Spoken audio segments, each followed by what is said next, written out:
Kings of Karma, welcome back as always. Any newbies, you're very welcome to enjoy the ride. Today, what I'd like to talk about is, in my opinion, from my observation, definitely in my own life, but from what I've seen from looking at all the historical greats, from seeing the people that currently, today, the men that are making a massive change in the world. I've one belief that has formed very powerfully, and it's only wild men can change the world. Now, I have a bit of a new definition for wild. It works for me. I'm going to introduce it to you. WILD is an acronym in my mind. Without Inhibition Living Dharma. To be wild is to be without inhibition living Dharma, living your life's purpose. That vision, that task, that mission for which you were born. And I believe every man, every woman, but I'm talking with men, is my work. Every man was born with a mission, with a task for which he was perfect. And his time is now. Your time is now. You know, Mahatma Gandhi for me is like a personal hero, as he is for so many people around the world. What an example of a man. And people will go, wow, he was so exceptional. He was godlike. He was amazing. He's a one in a million. He's a one in a billion. And we put the likes of Gandhi up, or Nelson Mandela, and all these different guys up as being extraordinary, exceptional, but so exceptional to the point at which they almost can't be touched. Yet, if you go back into Gandhi's early days, he was working as a lawyer, as a barrister, a solicitor. And as a lawyer, he was quite mediocre.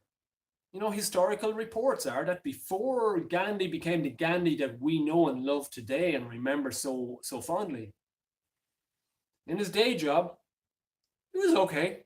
He was fine. He wasn't meant to have been such a public orator. He wasn't meant to have been so persuasive. He was okay. He was great, fine, doing the job okay, tipping along.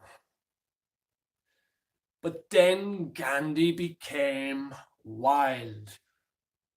He tapped into what his dharma was, his life's calling, what his mission was, and everything freaking well changed. Gandhi became Gandhi when he started living without inhibition, living Dharma. His thoughts, his words, his actions, all aligned behind that vision. And now he's a man alive. Now the man was born or reborn, able to lead, 250, 300 million Indians all together in unison. Overcome, transcend the greatest military force that existed on earth at that time. We'll come back. All because he was wild. Now I think about myself. Now I've known my life's purpose for 10, maybe even 15 years. And I am now getting going with these videos, and that's okay. I have a big vision of what I am capable of and the sort of type of movement I would like to kick off, and I am kicking off now.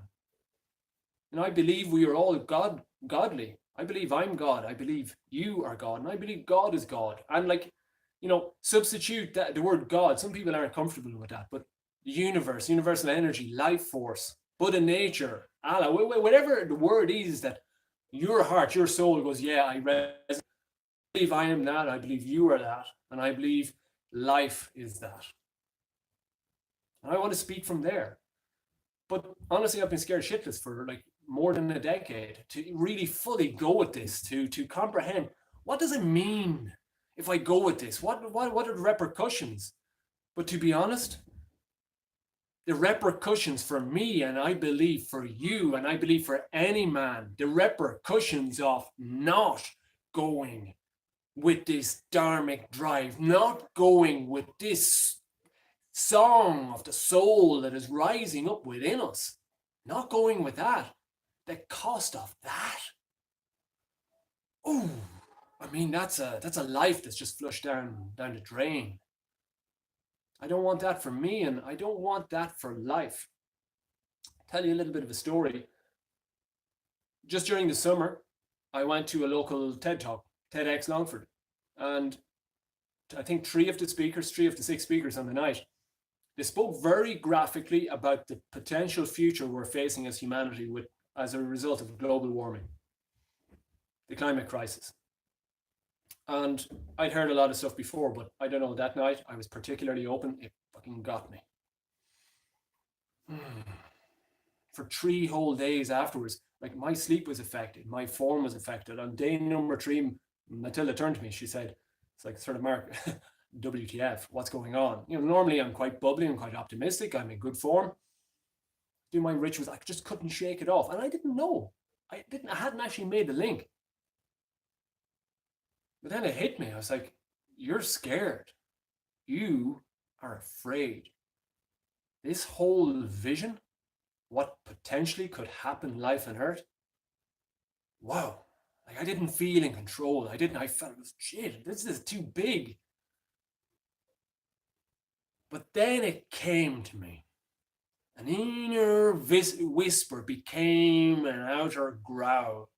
I realized within myself, I said, Mark, you know what? Maybe it is too late. Maybe you can't control it. But do you know, I sort of came to a conclusion. I sort of made a pact between myself and life, myself and God, myself and my inner spirit within.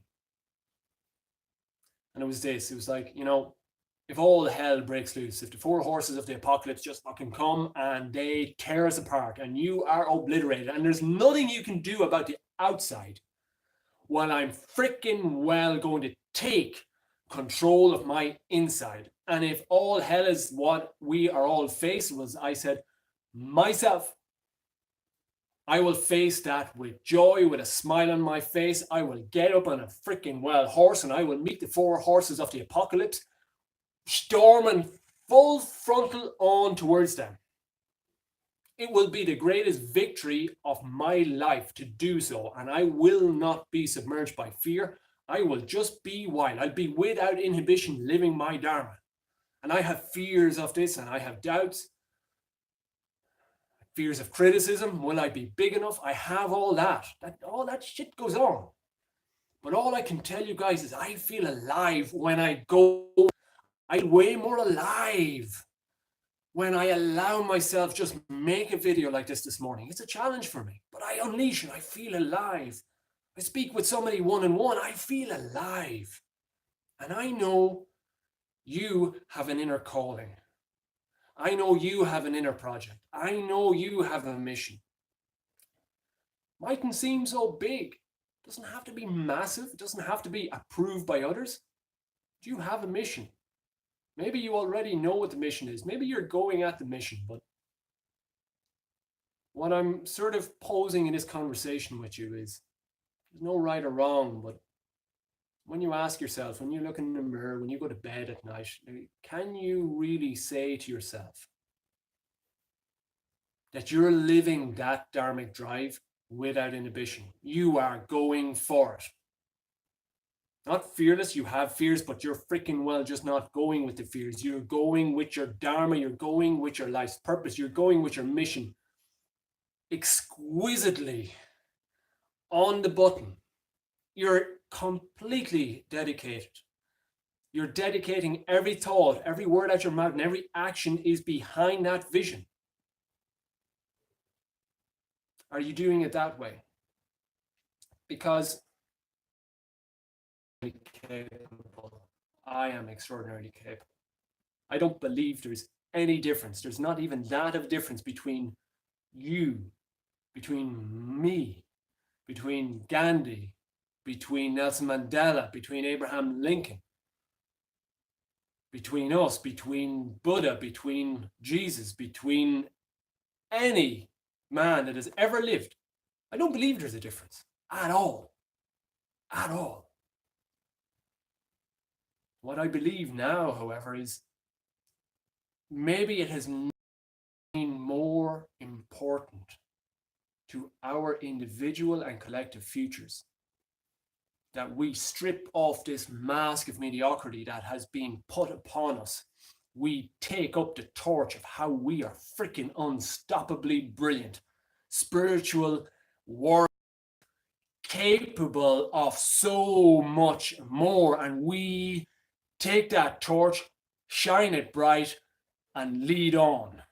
And when any person, any man has ever done it with such lack of inhibition and such freedom and such determination and such courage, you will find many, many people learned and wanted to follow that guy. It's not to gain a following, but to lead with such intensity, such immensity, such pride, such purpose, that you lead so powerfully with the example of your life that you create leaders, other leaders that know, they find out what your secret is, and then they take the torch. Doing this together, one man, then to a next, then to a next, then to a next. Now we have a worldwide revolution. I believe it's capable. Are you ready to step up? Have a great day, guys. Really love this video. Love you lots. Bye-bye.